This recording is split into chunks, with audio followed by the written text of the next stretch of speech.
This is the Kawasaki Ninja 650. It looks seriously sporty.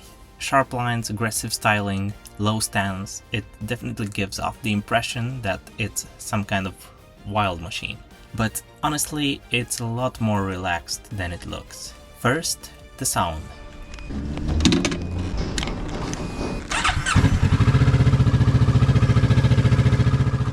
This was a cold start, but it's not much different when it's warm. And to compare against that, this is how my old CB600F sounded like.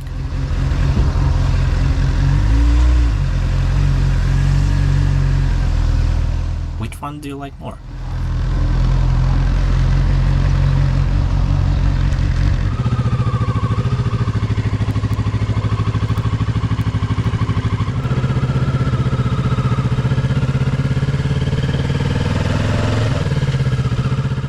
And for me, this is probably the biggest disappointment.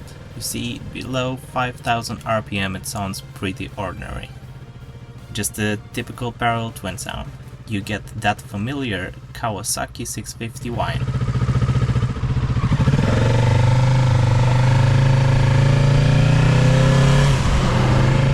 And if you've heard the Versus 650 before, it's basically the same thing to my ears.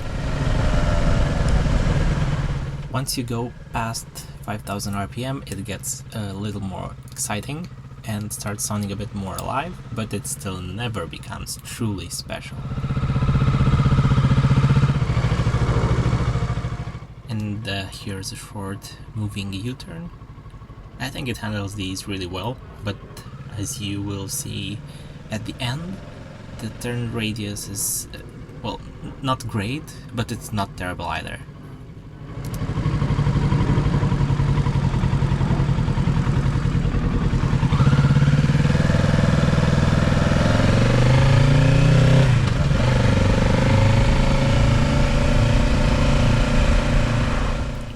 Actually made me miss my old 2007 Honda CB600F. That inline 4 had so much character that, well, I'd start that bike just because it sounded cool. And once you pushed that past 8000 RPM, or especially 11,000 RPM, it sounded absolutely incredible. A true beast.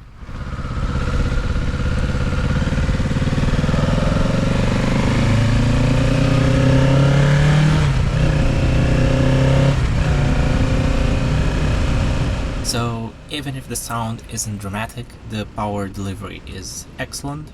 It pulls smoothly from basically anywhere in the rev range, and you've got plenty of torque from around 2500 RPM, which makes the bike perfectly happy cruising at low revs without complaining. That's something I really like about it. Handling-wise, on good roads, this thing feels fantastic. Throwing it into corners at 50 or 60 km per hour feels effortless. The bike feels planted, is stable, and is really confidence-inspiring.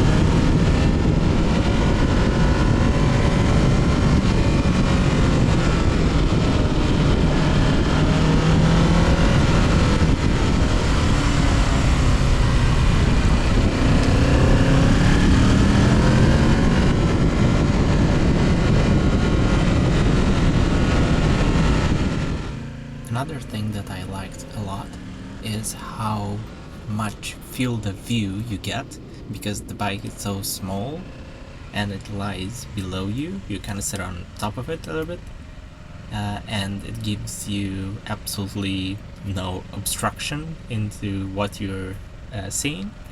So that's great. For example, on my Africa Twin I get lots of fairings and large windscreen, which really takes away from the field of view, but on this Kawasaki it's just amazing. You don't get any of that, you can see almost. endlessly around you.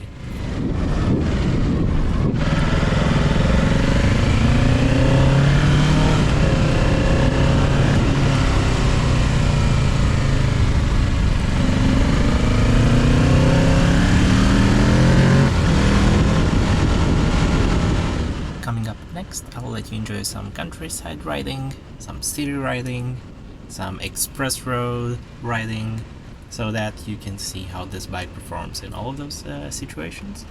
And then towards the second part of the video, I'll get back with a bit of a comment around suspension and bumpy road handling.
gets rough, you really start noticing the suspension limitations. Well, limitations meaning it's made for perfect roads, racetrack, things like that.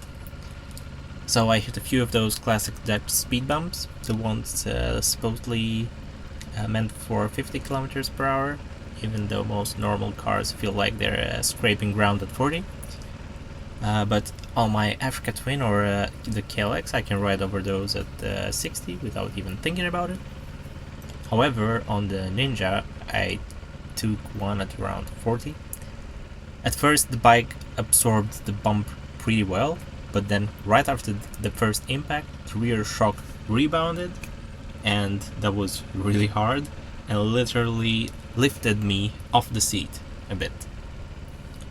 So that's when it became clear that this bike is really designed for flatter roads. Suspension travel is short, and once the pavement gets rough or full of potholes, things can feel unsettled pretty quickly.